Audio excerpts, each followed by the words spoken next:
Okay, guys, I just listened to the New York Times, the daily podcast episode about the Justin Baldoni versus Blake Lively lawsuit. And when I tell you, I nearly threw up in my mouth. I mean, my body physically rejected the level of gaslighting that I endured. Okay. Like, imagine writing one of the most one sided, biased, manipulative hit pieces of the decade, getting sued for $250 million by Baldoni. And instead of taking accountability, okay, we know the New York Times isn't going to take up accountability, but regardless, you're going to sit down in an interview to interview basically yourself, because I don't even know if the other host is like a real person or just like an AI bot, but that's what they sounded like. You'll see. I'm going to share it with you guys.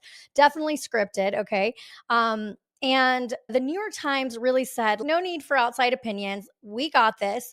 And they just said whatever they wanted to say, which was really like, we doubled down on our story and we're not taking anything back, or not even we're not taking it back because they're not going to admit to wrongdoing, but they are basically saying we're not going to change anything about what we said. And in fact, they're like, we feel bad that Blake Lively didn't win. And this is what actually made me angry, livid, okay, is the absolute hypocrisy in this podcast. The way Megan Twohey and her co hosts acted like they were exposing some big Hollywood manipulation scheme when literally the New York Times is the biggest player in that game. The audacity, okay? The lack of self awareness. It's next level gaslight, fake girl boss behavior. So, today, besties, we are going to break down this 30-minute mess. This is going to be part one because I don't think we're going to have time in the day to do both sides, and I might get too nauseous to finish. So, I'm going to expose every lie, every misleading narrative, every moment of blatant hypocrisy, because this is textbook New York Times behavior. And trust me, I know firsthand because they did this to me too. And you know what's funny about this podcast? The New York Times really thinks they're above you, bestie, okay? Their whole podcast is dripping with this condescending tone. Oh no, the internet is talking. It's as if the public is just a bunch of tabloid obsessed gremlins who need to be told what's real and what's not. But guess what? The public isn't stupid. And the reason things changed after Johnny Depp, in my opinion, is because people have a deep sense of justice. And this comment, it really sums it up so perfectly. They said, I find that people get invested because of a strong sense of justice and they don't like being discounted. Just like in previous cases where the public is told, don't believe what you see. And here, don't use your own deductive reasoning skills. Just believe us, because anyone who disagrees with us is either stupid, hateful, or being paid. Exactly. They tell you not to trust your own eyes, your own logic, your own instincts. Just shut up and accept their narrative. When will they learn that people don't like injustice and they certainly don't like being told what to think or feel? Bingo. Okay, that comment is so spot on. The media doesn't get to gatekeep reality anymore, and that drives them absolutely insane. Also, stop discounting people by calling them the internet. These are the voices of the people, whether you like it or not. Okay, New York Times. Okay, Blake and Ryan. The last line, that is just so savage because it's so true. The public isn't just the internet, okay? It's real people who are done being manipulated. And the New York Times can roll their eyes all they want, but their days of controlling the narrative without pushback, yeah, those days are over, baby. So let's get into it. I'm going to play this for you guys. Oh boy, I don't know if I'm ready for this again. New York Times, I'm Natalie Kitrowa. This is The Daily. The legal battle we've been paying a close eye on, this is between former co-stars Blake Lively and Justin Baldoni. Over the last few weeks, two Hollywood stars, Blake Lively and Justin Baldoni, have gone to battle over exactly what happened during the making and promotion of their latest film. Blake Lively has filed a federal lawsuit claiming her It Ends With Us co-star Justin Baldoni sexually harassed her. Justin Baldoni is now suing his former co-star Blake Lively. It's a dispute that's pulled back the curtain on an alleged smear campaign and the new set of tools that celebrities can use to defend themselves and redefine their enemies in the court of public opinion. The tea is piping hot. I mean, there's just so much currently being said about It Ends With Us. Today, my colleague Megan Twohey on the legal complaint that started it all. It's a mess, so let's get into it. It's Tuesday, January 28th. Megan, welcome back to the show. Thanks for having me. You have broken and covered some of the biggest stories of sexual harassment in Hollywood, but your latest article has generated an extraordinary amount of attention, even for you. And I have to confess to being pretty read in on this one. It has been difficult to avoid the online conversation around it. And it all began with this story that you wrote. Tell me how you came to that story. In December, Blake Lively, the movie star, filed a legal complaint. It was made with the California Civil Rights Agency, and it is a formal complaint against Justin Baldoni, her co-star and the director of the latest hit movie that she just made. It Ends With Us. Yeah, who she says sexually harassed her. And what's particularly interesting to us was the information that forms the foundation of the filing, which are excerpts from thousands of pages of text messages and emails that Lively's team acquired through a subpoena. In them, in these documents, Baldoni and his publicists orchestrated what Lively describes as a modern-day smear campaign, what she said was a coordinated push to tank her reputation out of fear that her allegations may come to light. And what really interested me and my colleagues, Mike McIntyre and Julie Tate, in this complaint and in what it purported to show is not just how to protect someone's reputation, but how to harm someone else's. That's the alleged smear campaign. Yes. Okay, let's talk about. Oh boy, where do I even begin? Okay. The way that they're setting this up, you would think that Lively filed an emergency HR complaint while she was still on set, desperately trying to get someone to listen. Well, that's not what happened. There was no official HR complaint during filming. According to Brian Friedman, Baldoni's lawyer, any concerns Lively raised were addressed at the time. And after that, she didn't bring them up again. Okay, it wasn't even an official HR meeting. But months later, after the movie is finished and out in the world, a CRD complaint suddenly appears. And not just anywhere, it magically lands in the inbox of the New York Times, fully packaged with carefully selected text messages. Yeah, that is not an investigation. That is a PR rollout. And about those thousands of pages of messages, Twohey really wants you to believe these were pulled from court-ordered subpoenas, like some federal takedown of Baldoni's private records. But what she doesn't tell you is that the text came from Baldoni's former publicist, someone who, by the way, was married or is married to a partner at his former talent agency, the same agency that later dropped him. That wasn't a neutral subpoena from a court demanding evidence, in my opinion. This was a disgruntled ex-employee handing over selected messages under pressure, probably hoping to stay in the good graces of some very powerful people in Hollywood. But sure, totally unbiased. I don't know. And let's talk about the irony here, okay? The New York Times running a whole podcast on the ethics of smear campaigns while actively being sued for one, and I sued them as well. So it's a bit insane. It's like Jeffrey Dahmer doing a PSA on why eating people is wrong, okay? And make no mistake, the reason the New York Times is acting this bold is because they do not fear losing a defamation case, okay? They have not lost one since the 1960s. And trust me, I know, because when I sued them, they just barely dodged a libel verdict before I settled my case. And before we move on, notice how Twohey casually frames Baldoni's PR strategy as some dark, sinister plot, like he was sitting in a dimly lit room plotting Lively's downfall. But let's flip that question. Why aren't they asking what her team was doing behind the scenes? Because trust me, they were doing plenty. And we'll get into that next, okay? So let's keep listening to this podcast. Oh, Lord. The campaign, as described in the filing. Where does that story start? It starts with the filming of It Ends With Us. What is this place going to be? A flower shop. And the movie is about this young woman chasing her dream of opening a flower shop who falls in love with this seemingly perfect guy. What do you do for a living? Neurosurgeon. I'm terrible. I'm sorry. I thought you were a crypto bro.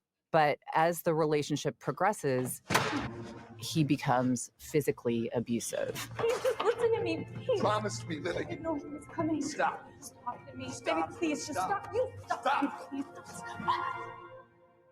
The film was based on a novel by Colleen Hoover, one of the most popular novelists today. Yes, I know her. I think I've seen her books like a million times at the airport, for example. Yeah, of course. And there was actually huge anticipation for the movie rights because of how many Hoover fans there are out there. And a studio called Wayfarer eventually gained the rights. And Baldoni, who is also co-chair and co-founder of the studio, called it an act of providence for him to get to direct the film. This is something he's really excited about. Yes, it was right up his alley. He had gotten his start as an actor on the show Jane the Virgin, but in recent years, he'd become like a very vocal critic of toxic masculinity. Are you confident enough to listen to the women in your life and actually believe them, even if what they're saying is against you? He hosted a TED Talk. Will you actually stand up and do something so that one day we don't have to live in a world where a woman has to risk everything and come forward to say the words, "Me too"? He wrote multiple books on the topic. Final question.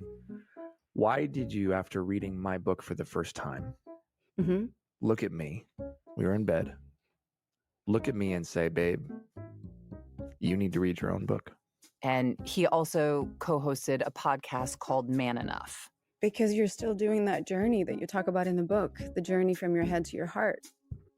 So this movie, which is about, yes, it's about domestic violence, but is also about ending the cycle of abuse and uplifting women, is a good fit for him to tell. So he signed on to direct, and he casts as his co-star Blake Lively, this popular actress, wife of Ryan Reynolds, friend of Taylor Swift. Big star. Yeah, and a lot is coming together that would seem to put this project on a path to success. But then, according to her complaint, when filming begins, a number of incidents happen that make her uncomfortable. Ah, yes, the magic word, uncomfortable. Not illegal, not predatory, just uncomfortable. You know what that makes me feel or think of? It makes me uncomfortable, okay? A slimy hit piece written by a Pulitzer Prize winning journalist who built her career taking down Harvey Weinstein. We could say that's a good thing. And now she wants to slide Baldoni into the same category. That is absolutely shameful. Even Rose McGowan, okay, who actually helped take down Weinstein, called out the New York Times for taking credit for work they didn't even do. Because if it weren't for Rose, Toohey and her team wouldn't have had a story to begin with. And let's get back to this framing, okay? Because the way Toohey sets this up, you'd think Baldoni orchestrated some elaborate psychological warfare campaign against Lively from day one. Meanwhile, they gloss over the fact that this was a dream project for him. He was the director and co-chair and the studio behind it. He had every reason to want to make this a success. Why would he randomly start making her uncomfortable? Does that even make sense? And here's the irony, okay? The actual drama on set wasn't Baldoni creeping around. It was Lively literally taking over the film. She rewrote scenes, re-edited entire cuts, and eventually forced the studio to use her version of the movie over Baldoni's. But somehow that's not the story we're getting. But let's go deeper, because Toohey's going to try to frame Baldoni as a hypocrite for speaking out about masculinity. Then we really need to start asking why the New York Times suddenly cares about uplifting women when they've spent years trying to destroy them. That's next. I was a woman too, by the way, and they wrote a hit piece about me. So I don't know. How much does the New York Times care about women? That's a good question. So the complaint says that Baldoni wanted to add some sex scenes to the movie that she felt were gratuitous. She also alleges that he improvised unwanted kissing, discussed his sex life with her, and entered her trailer without permission while she was breastfeeding. And she also has made allegations against one of the film's lead producers, Jamie Heath, who is the CEO of the studio, Wayfarer. And Lively says that Heath also entered her trailer when she was breastfeeding, watched her when she was topless and having body makeup removed despite her asking him to look away, and showed her a video of his wife naked during childbirth. And she alleges that both men also discussed pornography with her.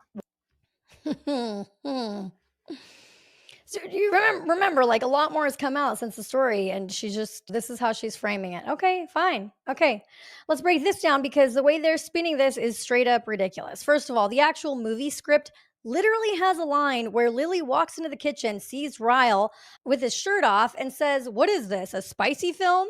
Yeah, she says the real word, a corno. So when they claim Baldoni and Heath discussed spicy films with her, what were they doing? Talking about the actual script? God forbid a director and a producer discuss the tone of a scene with the lead actress. Okay, I don't know. Maybe it was something else, but at the same time, like, there is a line in the movie that Lily says, "What is this, a corno?" And the whole thing is like he showed her a video of his wife naked thing. That's not what happened. Okay. According to Friedman, it wasn't a video. It was a still frame from a childbirth scene, and there was no nudity visible. But of course, the New York Times leaves that part out because he showed her an informative birth reference doesn't quite hit the same as he forced her to watch something inappropriate. And let's talk about this sudden pearl clutching over gratuitous scenes.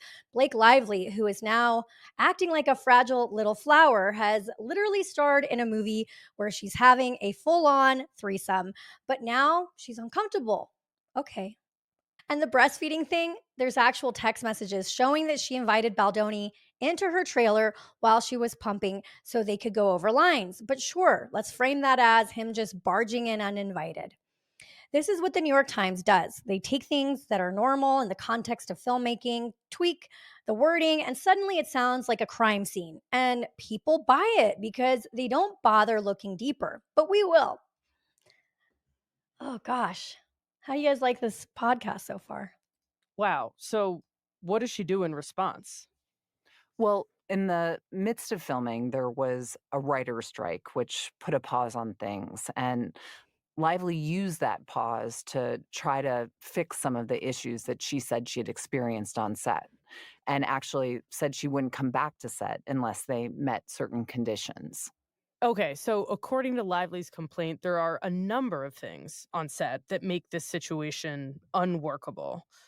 What are the conditions that she asks for to deal with them?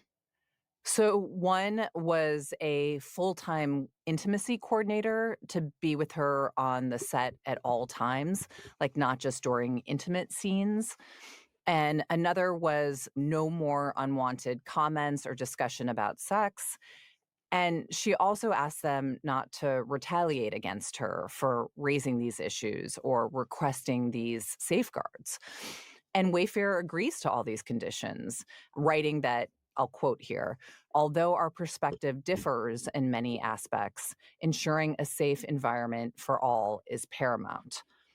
Now, Baldoni and Heath are now disputing her claims of misconduct and saying that they only agreed to the terms because they feared that Lively would pull out of the movie and it would fall apart. But yeah, at the time they agreed and filming continued. Okay, so Lively gets the conditions that she asks for. How do those work out in the end?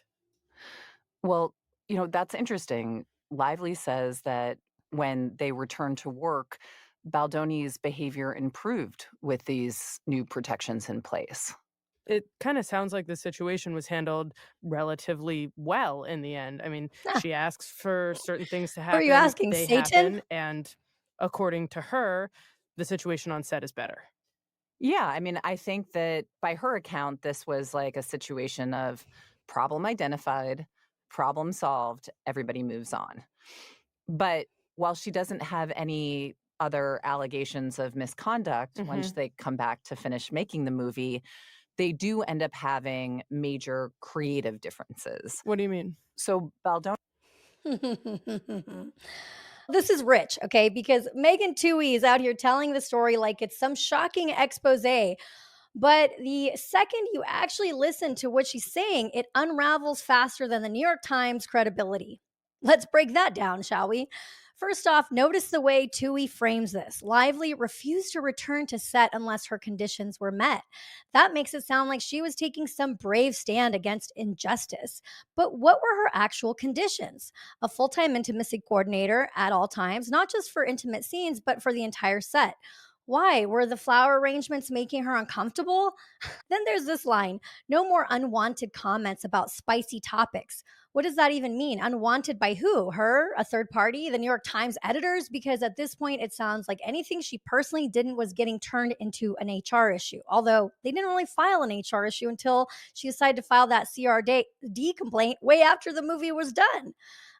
But here's my favorite part: Baldoni and Heath agree to all of it. Okay. They're just like, fine, we'll sign it, we'll do it, it's okay. And Toohey even admits that once they returned to set, Baldoni's behavior was fine. Problem solved. Nothing else happened. We're good. Case closed, right? Oh, no. No, because guess what comes next? Creative differences. Okay, so hold on. You're telling me that whatever made her uncomfortable was resolved, filming continued, and the actual problem ended up being creative control over the movie. But somehow we've escalated this to a full blown public takedown of Baldoni and his business partner. Does that sound normal to you? Okay. And Dewey just slides this part in like it's an afterthought. They had major creative differences. Oh, so that's what it was actually about. And yet here we are with the New York Times running another hit piece, acting like Baldoni is the second coming of Harvey Weinstein over creative differences. She got every single demand that she wanted. Lively did, okay? And Baldoni complied. The issue stopped, and yet months later, we've turned this into a Me Too takedown, not just of him, but of his business partner, too. If the actual workplace concerns were handled, then what are we even talking about? Oh, right. Power and revenge. And this isn't the gold standard, if you ask me. This is exactly why people don't trust the New York Times, because they're not reporting, they're framing. And, well, let's frame it up for them, shall we? He does an edit of the movie one way, but Lively did her own edit. And in the end, Sony, the distributor of the film, supports her version. And as the premiere approaches, the public starts to pick up on indications that there had been some drama behind the scenes. You know, Lively and some other cast members had unfollowed Baldoni on Instagram. Fans wondered, like, why was that? Right. Then Live. Why was that? Why did they unfollow? Oh, yeah, that's right. My clients unfollowed me too after the New York Times got in their ear. So here we go. The New York Times doing what they do best, stacking the deck with selective details to make their version of events sound more legitimate than it actually is. First off, let's talk about this Sony mention. Notice how Toohey casually dropped Sony supported Lively's version, like that was some objective proof that her cut was better. What she doesn't mention is that when the film was tested with actual female audiences, they chose Baldoni's cut. But you don't hear that in this podcast, do you? Nope, because it doesn't fit the narrative. Brave woman versus creepy man narrative that they're pushing. But let's take a step back, because what the hell is Lively's version thing to begin with? Since when does an actress get to submit her own edit of a movie? That is not normal in this industry, okay? The director gets the final cut unless the studio steps in. Lively was never supposed to have her own cut, but Toohey completely glosses over that fact, and it was always the plan, and Baldoni was just so out of line. And this is what the New York Times does, okay? They rewrite industry norms so that you think that Lively having her own edit was completely reasonable, and Baldoni fighting for his own cut as a director was somehow sketchy. They want you to assume that Sony picked Lively's version because Baldoni's was filled with creepiness, when in reality it was about control. She wrestled it away from him, and when he pushed back, they turned it into a scandal. And just to really drive home the manipulation, notice how Toohey immediately follows that up with, fans noticed Lively and some cast members had unfollowed Baldoni on Instagram. The way they present this, you'd think that the Instagram unfollows were some smoking gun that proved Baldoni was a problem on set. But all that tells me is that this was a coordinated move, a PR stunt to make it look like there was a massive issue, when in reality, the issue was that Baldoni wouldn't let Lively take over his movie at first, right? Oh man, he tried so hard, but not hard enough to hold on to it, right? So let's recap. The New York Times took a standard director versus studio edit battle, erased the part where the female test audiences chose Baldoni's cut, framed Sony as if they were some neutral third party siding with Lively, and then sprinkled in some Instagram drama to make it seem extra suspicious. This is not journalism, okay? This is a PR campaign wrapped in a podcast. Brought to you by the New York Stinking Times. The cast and Hoover did not do any appearances alongside Baldoni, and it seemed increasingly apparent that something had gone wrong.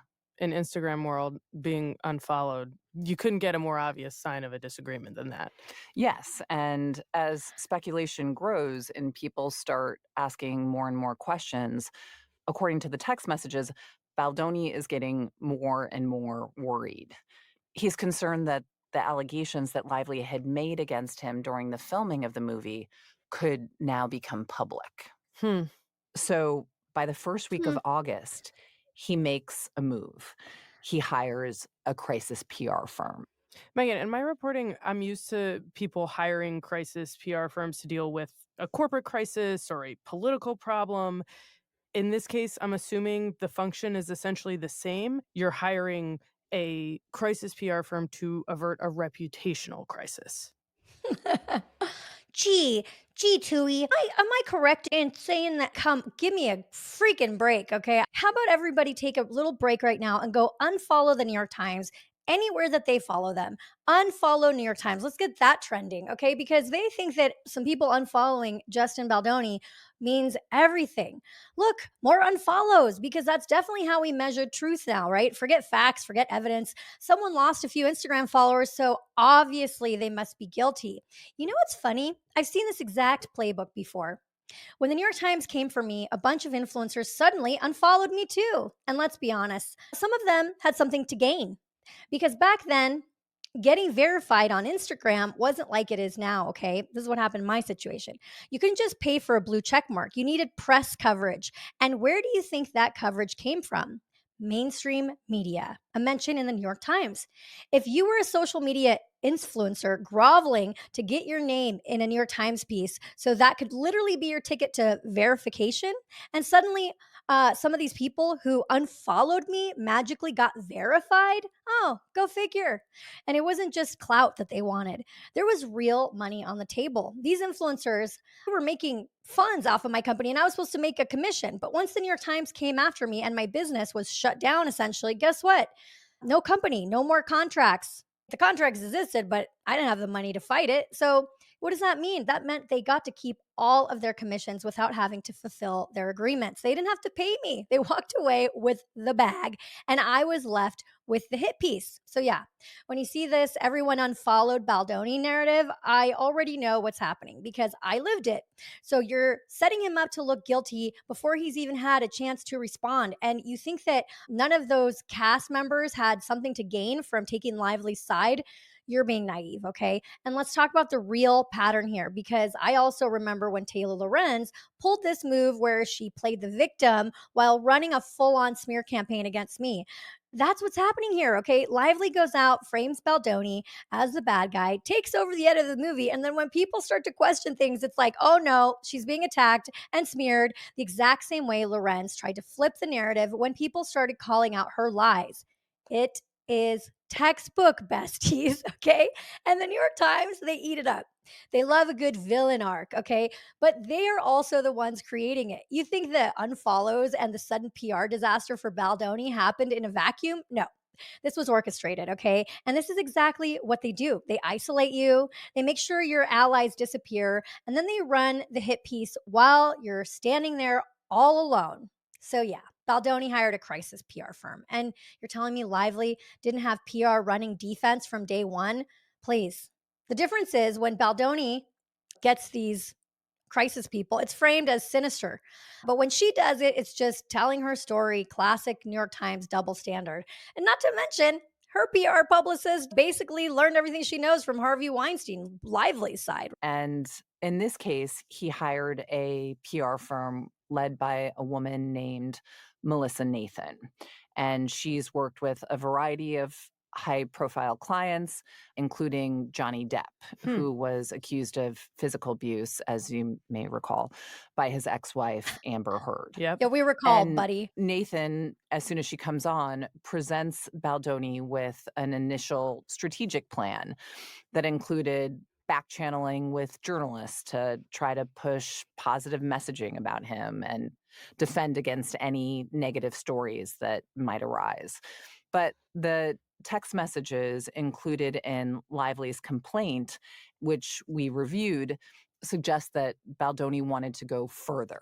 Can you just read me some of this? Because I think a lot of what we're going to be talking about here are about the internal communications that are going on. I just think it would be useful to hear some of these messages. Sure. So Baldoni wrote in a text message to a publicist, "Not in love with the document they sent. Not sure I'm feeling the protection I felt on the call." And after receiving that message, the publicist texted Nathan saying, "I think you guys need to be tough and show the strength of what you guys can do in these scenarios. He wants to feel like she," meaning Lively, "can be buried." And the text message back from Nathan is, "Of course, but when we send over documents, we can't send over the work we will or could do because that could get us in a lot of trouble. We can't write, 'We will destroy her.'" And Nathan wrote, "Imagine if a document saying all the things that he wants ends up in the wrong hands." And added, "We can bury anyone." Wow, that's pretty strong. Yeah, and a few days later, Baldoni... Wow, that's pretty strong. Ah, yes, the New York Times, once again, digging through someone else's text messages like it's their personal diary. Funny how they love publishing other people's private conversations, but when they get sued, suddenly everything is protected under journalistic privilege, right? I don't remember getting access to Taylor Lorenz's burner phones and her dozens of Finsta accounts when I sued her and the New York Times. I don't remember getting to subpoena every shady back channel she used to dig up dirt on me. But here they are selectively airing out text like it's the group chat of the century. And let's talk about what's actually in these messages, okay, guys? Baldoni says he's not feeling the protection from the PR plan, meaning he didn't think they were doing enough or he wasn't sure about the plan. That's normal. The dude is watching a media disaster unfold around him and he's asking for PR support. But the New York Times frames this like it's some sinister request for a military strike on Lively. Then, of course, we get one message that gets plastered everywhere: "She can be buried." Or he wants to feel that she can be buried. All right. Now, show me the part where Baldoni actually said that. Oh, wait, you can't because he didn't. Okay. That was his PR team venting to each other, probably rolling their eyes at how messy the situation was. Ever had to show your boss every private message you've ever sent about him? You're telling me that no one has ever said anything sarcastic in a work chat? Please. But let's put this in perspective. The New York Times knows that this kind of spicy office banter happens because they do it themselves. When she was at the New York Times, Taylor Lorenz allegedly called Maggie Haberman a bitch in a Slack channel because she was jealous of her notoriety.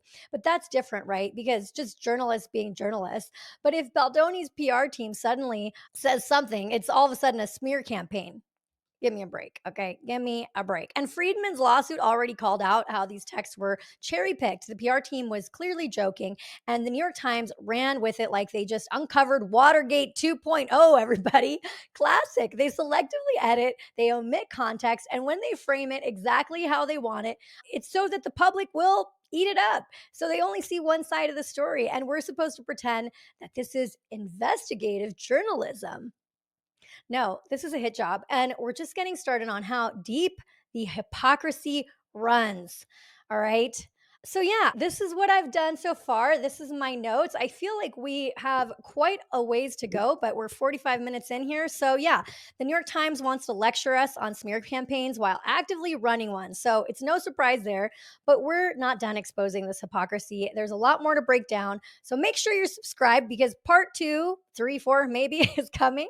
If you want to support my work, you can preview my upcoming book at littlemissjacob.com. I need your guys' help to help getting it written and published and all the things. I'm currently working on getting it funded and published. So please check it out. Also, follow me at Little Miss Jacob everywhere.